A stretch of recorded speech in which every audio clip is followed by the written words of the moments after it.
Hi friends, welcome to biology for DSC. నేను మీ హర్లీల. ఈ వీడియోలో ఏపీ టెట్ 2024 శిశు వికాసము మరియు పెడగోజీ సైకాలజీ సిలబస్లో భాగంగా పియాజే సంజ్ఞానాత్మక వికాస సిద్ధాంతాన్ని ఈ వీడియోలో చూద్దాం. పార్ట్ 1 ఈ వీడియోలో చూద్దాం. వీడియోలోకి వెళ్ళే ముందు బయాలజీ ఫర్ డిఎస్సి ఛానల్ని లైక్, షేర్, సబ్స్క్రైబ్ చేయండి. Stay tuned and keep watching. సంజ్ఞానాత్మక వికాసము పియాజే సిద్ధాంతము మానసిక అభివృద్ధి అనేది శిశువులో ఆయా దశలలో ఎలాంటి మార్పులు చెందుతుంది అనే విషయాన్ని వివరించిన సిద్ధాంతమే పియాజే సంజ్ఞానాత్మక వికాస సిద్ధాంతం. మానసిక అభివృద్ధి అనేది శిశువులో ఆయా దశలలో ఎలాంటి మార్పులు చెందుతుంది అనే విషయాన్ని వివరించిన సిద్ధాంతమే పియాజే సంజ్ఞానాత్మక సిద్ధాంతం. మానవ అభివృద్ధి అనేది శిశువులో ఆయా దశలలో ఎలాంటి మార్పులు చెందుతుంది అనే విషయాన్ని వివరించిన సిద్ధాంతమే పియాజే సంజ్ఞానాత్మక వికాస సిద్ధాంతం. పియాజే ఏ వాదమును అనుసరిస్తూ తన సంజ్ఞానాత్మక సిద్ధాంతాన్ని ప్రకటించారు?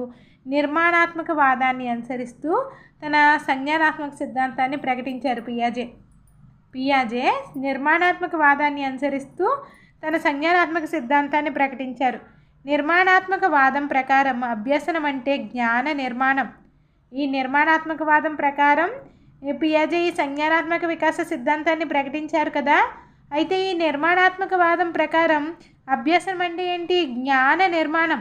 అభ్యసనం అంటే ఏంటి? నిర్మాణాత్మక వాదం ప్రకారం అభ్యసనం అంటే జ్ఞాన నిర్మాణం. పియాజే ప్రకారం పిల్లలు తామున్న ప్రపంచాన్ని అన్వేషిస్తూ అనేక కృత్యాలలో పాల్గొంటూ తమకున్న పూర్వజ్ఞానంతో ప్రస్తుత జ్ఞానాన్ని స్వీకరిస్తూ రెండింటినీ సమన్వయపరుచుకుంటూ స్వంతంగా జ్ఞాన నిర్మాణం చేసుకుంటాడు. ఈ పియాజే ప్రకారం పిల్లలు తామున్న ప్రపంచాన్ని అన్వేషిస్తూ అనేక కృత్యాలలో పాల్గొంటూ తమకున్న పూర్వజ్ఞానంతో ప్రస్తుత జ్ఞానాన్ని స్వీకరిస్తూ రెండింటినీ సమన్వయపరుచుకుంటూ సొంతంగా జ్ఞాన నిర్మాణం చేసుకుంటాడు. పూర్వజ్ఞానంతో ప్రస్తుతమున్న జ్ఞానాన్ని స్వీకరిస్తూ రెండింటినీ సమన్వయపరుచుకుంటూ సొంతంగా జ్ఞాన నిర్మాణం అనేది చేసుకుంటాడు. స్విట్జర్లాండ్కు చెందిన జీన్ పియాజే వికాసానికి అధిక ప్రాధాన్యతనిచ్చి అభ్యసనం వికాసాన్ని అనుసరిస్తూ జరుగుతుంది అని అన్నారు. ఈ స్విట్జర్లాండ్కి చెందిన జీన్ పియాజే యొక్క దేశం ఏంటి? స్విట్జర్లాండ్. జీన్ పియాజే యొక్క దేశం స్విట్జర్లాండ్. ఈయన వికాసానికి అధిక ప్రాధాన్యతనిచ్చారు. అభ్యసనం వికాసాన్ని అనుసరిస్తూ జరుగుతుంది అని అన్నారు. పియాజే రచించిన గ్రంథాలు the origin of intelligence, the growth of logical thinking, జీవ సంబంధ విషయాల పరిపక్వతలతో పరిసరాల అనుభవాలతో ఏర్పడే క్రమానుసార ఆలోచనల వ్యవస్థీకరణ వికాసమే సంజ్ఞానాత్మక వికాసం అని పియాజే తెలిపారు. జీవ సంబంధ విషయాల పరిపక్వతలతో పరిసరాల అనుభవాలతో ఏర్పడే క్రమానుసార ఆలోచనల వ్యవస్థీకరణ వికాసమే సంజ్ఞానాత్మక వికాసం అని పియాజే తెలిపారు.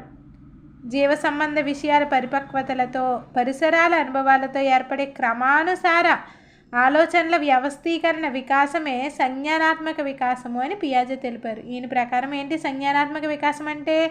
జీవ సంబంధ విషయాల పరిపక్వతలతో పరిసరాల అనుభవాలతో ఏర్పడే ఒక క్రమానుసార ఆలోచనల వ్యవస్థీకరణ వికాసమే ఈ సంజ్ఞానాత్మక వికాసం. జీవ సంబంధ విషయాల పరిపక్వతలతో పరిసరాలు అనుభవాలతో ఏర్పడే ఒక క్రమానుసార ఆలోచనల వ్యవస్థీకరణ వికాసాన్నే సంజ్ఞానాత్మక వికాసము అని పియాజే తెలిపారు. అందుకే దీనిని జన్యుపరమైన జ్ఞానార్జన సిద్ధాంతం అని కూడా పిలుస్తారు. దీన్ని ఏమంటారు? జన్యుపరమైన జ్ఞానార్జన సిద్ధాంతం అని కూడా పిలుస్తారు.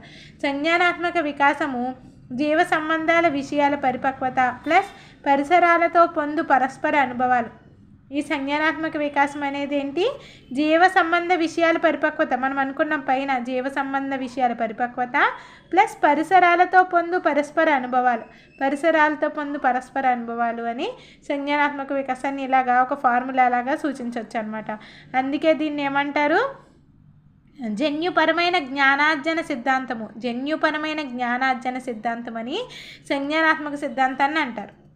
నెక్స్ట్ సంజ్ఞానాత్మకత అంటే ఏంటి? వ్యక్తులు తమ జ్ఞానాన్ని ఆవిష్కరించుకోవడానికి సహాయపడే ఆలోచనల పరంపరనే సంజ్ఞానాత్మకత అంటారు. లేదా ఇంద్రియ జ్ఞానం ద్వారా మన చుట్టూ ఉన్న విషయాలను గ్రహిస్తూ అవగాహన చేసుకుంటూ వాటికి అనుగుణంగా ప్రవర్తించడాన్నే సంజ్ఞానాత్మకత అంటారు. సంజ్ఞానాత్మకత అంటే ఏంటి?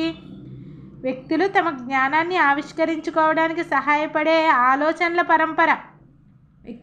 వ్యక్తులకి ఏంటి? జ్ఞానాన్ని ఆవిష్కరించుకోవడానికి సహాయపడే ఆలోచనలనే ఏమంటాం మనం? సంజ్ఞానాత్మకత అంటాం. లేదా ఇంద్రియ జ్ఞానం ద్వారా మన చుట్టూ ఉన్న విషయాలను గ్రహిస్తూ అవగాహన చేసుకుంటూ వాటికి అనుగుణంగా ప్రవర్తించడాన్నే సంజ్ఞానాత్మకత అంటాం.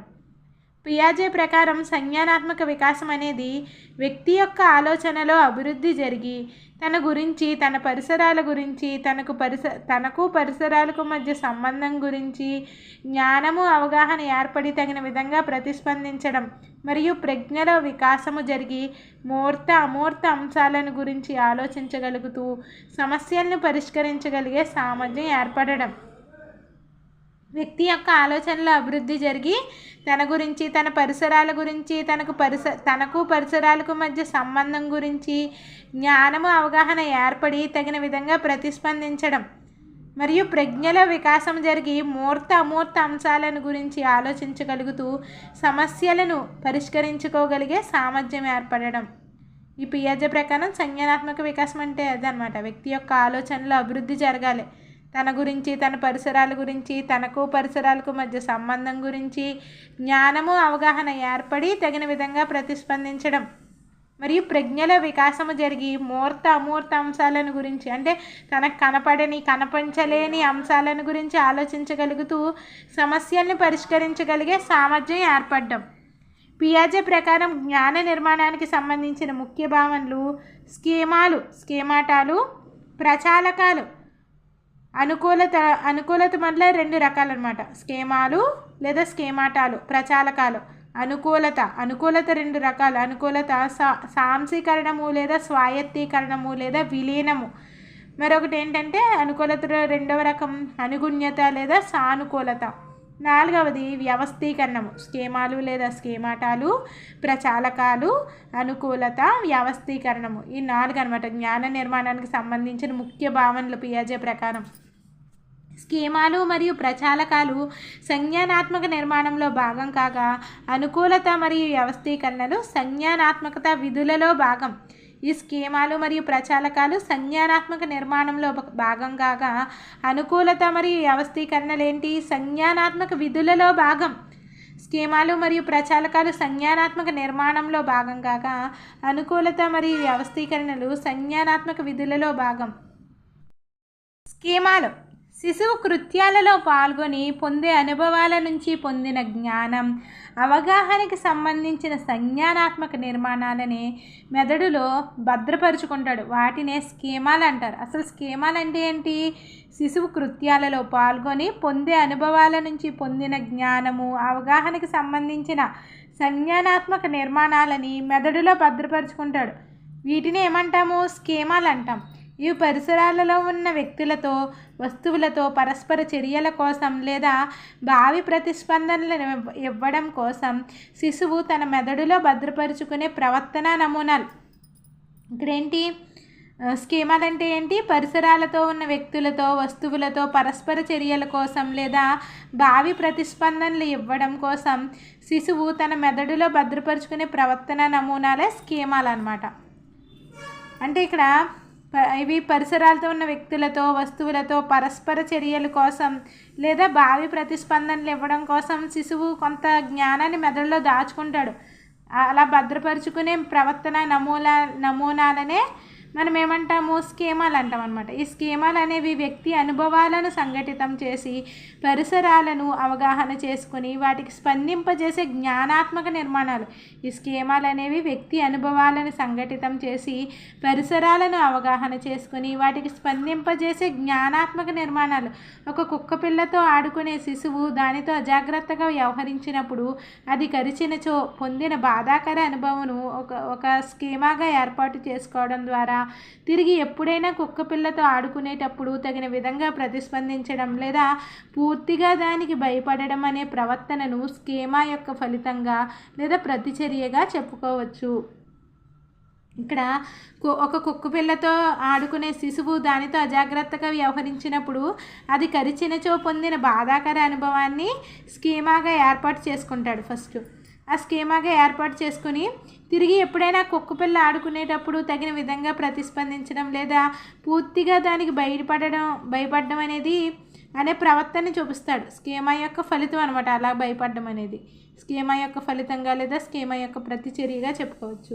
పియాజే ప్రకారం శిశువు పుట్టుకతోనే కొన్ని ప్రతిచర్యలను చేయుటకు చూస్తుంటాము.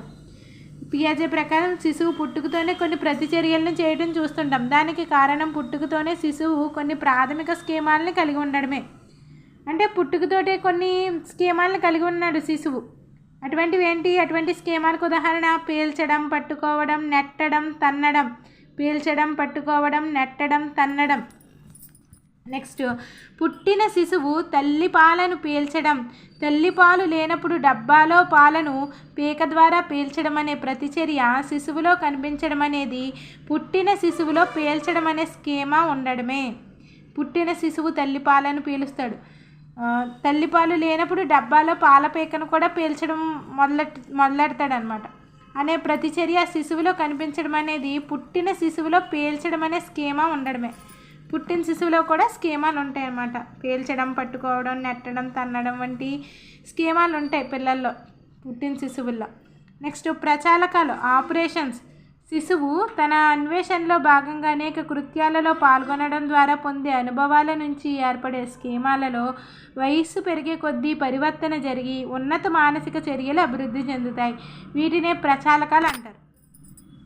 ఇక్కడ ఏంటి? ఫస్ట్ స్కీమాలు అయిపోయినాయి. తర్వాత ఏంటి? శిశువు తన అన్వేషణలో భాగంగా కృత్యాలలో పాల్గొనడం ద్వారా పొందే అనుభవాల నుంచి ఏర్పడే స్కీమాలలో వయస్సు పెరిగే కొద్దీ పరివర్తన జరిగి ఉన్నత మానసిక చర్యలు అభివృద్ధి చెందుతాయి వయస్సు పెరిగే కొద్దీ.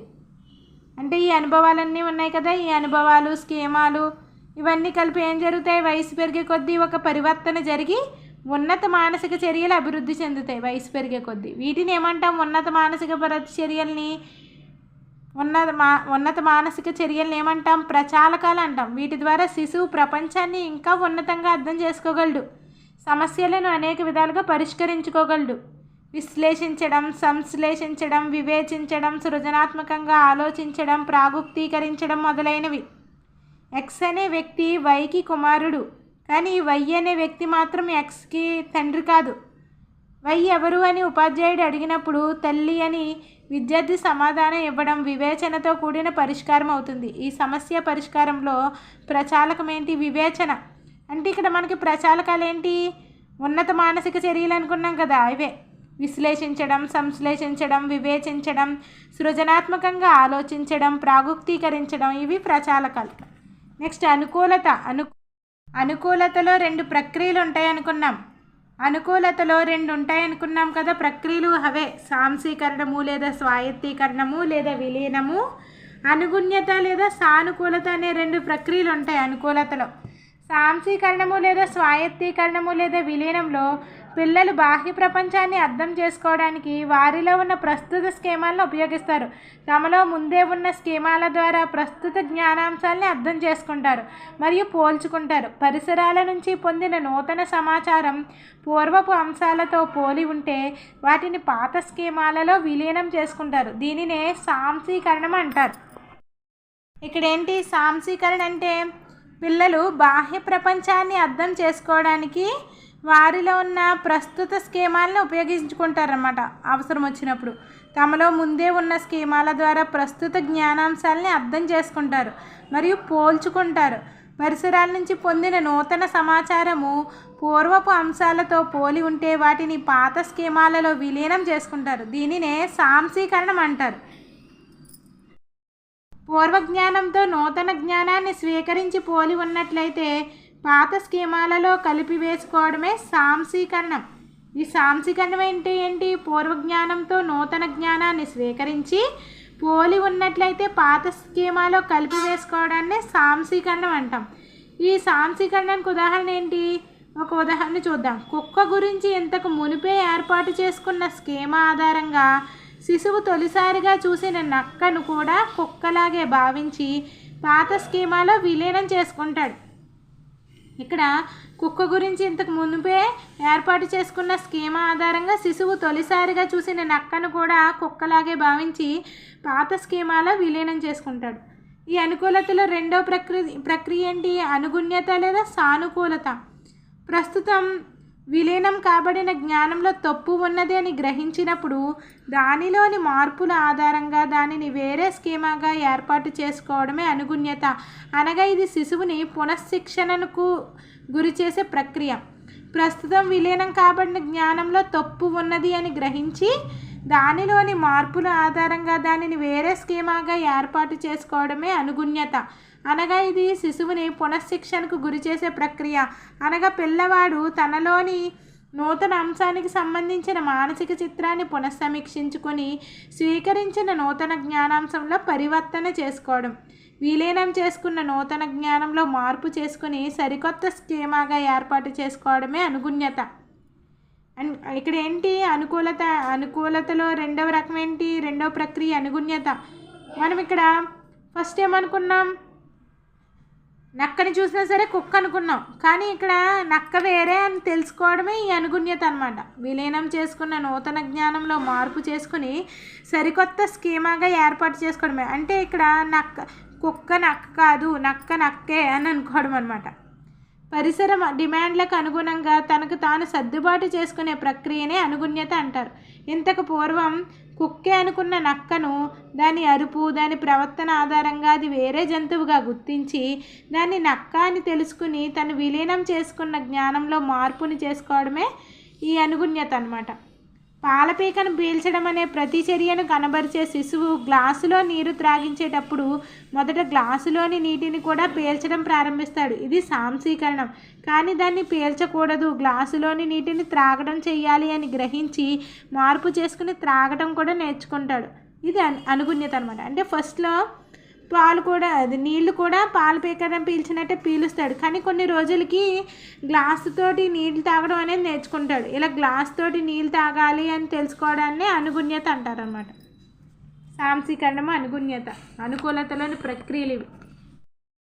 ఇక్కడ సాంశీకరణము, అనుగుణ్యత అనుకున్నాం కదా, ఈ రెండు కలిపి సమానంగా అర్థం చేసుకుని ఒక పిల్లలు కనుక సమానంగా అర్థం చేసుకుంటే దాన్నే సమతుల్యత అంటారనమాట. పిల్లలు ఎప్పుడు కొత్త సమాచారము వారి ప్రస్తుత స్కీమాకు సరిపోదని గుర్తిస్తే వారు సాంశీకరణం నుండి అనుగుణ్యత వైపు మళ్ళుతారు. సాంశీకరణము మరియు అనుగుణ్యతల మధ్య ఎలాంటి ఘర్షణ లేకుండా సాంశీకరణము అనుగుణ్యతగా మారడాన్ని ఏమంటాం? సమతుల్యత అంటాం. అంటే ఎటువంటి ఇబ్బందికి గురి కాకుండా మైండ్లో సాంశీకరణం అనేది అనుగుణ్యతగా మారాలి. అంటే ఇక్కడ మనకి ఫర్ ఎగ్జాంపుల్ ఇక్కడ కుక్కని చూసి నక్కని చూసి కుక్క అనుకున్న పిల్లలు తర్వాత కుక్కే నక్కే అనుకోవడమే ఈ సమతుల్యత అనమాట. ఎటువంటి డిస్టర్బెన్స్ లేకుండా. కన్ఫ్యూజన్కి గురవుతేనేమో సమతుల్యత ఉండదన్నమాట. ఎటువంటి ఘర్షణలు లేకుండా మనసులో సాంశీకరణము అనుగుణ్యంగా మారడాన్నే సమతుల్యత అంటాం.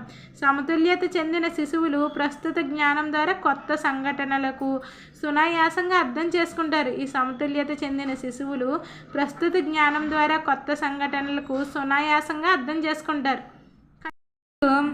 వ్యవస్థీకరణం. పిల్లలు జ్ఞానాంశాలను స్వాయత్తీకరణ చేస్తూ తిరిగి అనుగుణ్యతను కనబరుస్తూ పాత స్కీమాలను నూతన స్కీమాలను సమన్వయపరుచుకుంటూ ఒక దృఢమైన పరస్పర సంబంధం గల సంజ్ఞానాత్మక వ్యవస్థని నిర్మించుకోవడమే వ్యవస్థీకరణం. ఇక్కడ పిల్లలు జ్ఞానాంశాలను స్వాయత్తీకరణ చేస్తూ తిరిగి అనుగుణ్యతను కనబరుస్తూ పాత స్కీమాలను నూతన స్కీమాలను సమన్వయపరుచుకుంటూ ఒక దృఢమైన పరస్పర సంబంధం గల సంజ్ఞానాత్మక వ్యవస్థని నిర్మించుకోవడమే ఏమంటారు? దాన్ని వ్యవస్థీకరణం అంటారనమాట.